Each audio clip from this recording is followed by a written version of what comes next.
श्रोताओं को नमस्कार। अब एक दूसरी कहानी आप श्रवण करेंगे। वो कहानी है नारद और विष्णु भगवान का। एक दिन नारद के समक्ष ही विष्णु भगवान ने कहा कि मैं सब में रहता हूँ। तो नारद जी ने कहा कि तो मेरे अंदर भी होंगे, तो क्यों नहीं, तुम्हारे अंदर भी मैं रहता हूँ।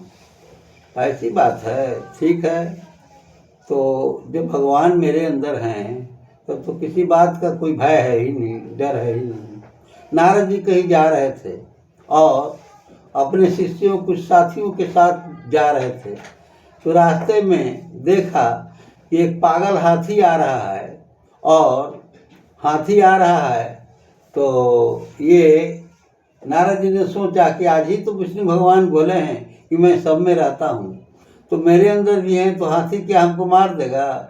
मैं नहीं हटूँगा, रास्ते पर से नहीं हटूँगा। तो पागल हाथी आ रहा था। पिलवान कह रहा है कि अरे हट जाओ, हट जाओ, रास्ते से हट जाओ, नहीं तो मार देगा, सूंड में पकड़ के फेंक देगा, मार देगा। नारद जी ने कहा कि नहीं नहीं, मेरे अंदर भगवान है, कैसे उनको मार देगा? नहीं मान सके। पागल हाथी नज़दीक में आया और सूंड से नारद जी को लपेट के 1 बीघा खेत अलगे फेंक दिया।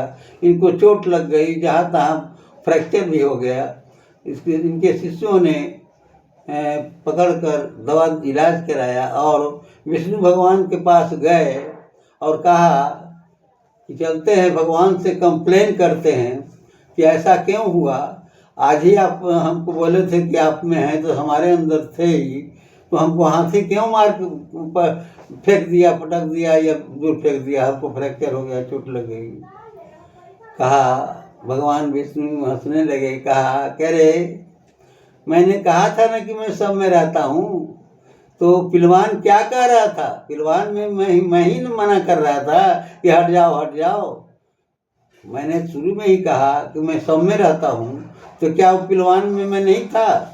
मैं ही मना कर रहा था कि हट जाए, तो नहीं माने। तो हाथी क्या करे बेचारा, तुमको पटक दिया, फेंक दिया, तो क्या किए? तो इतना ही कहकर अपनी वाणी को विराम देता हूँ। श्रोताओं को नमस्कार।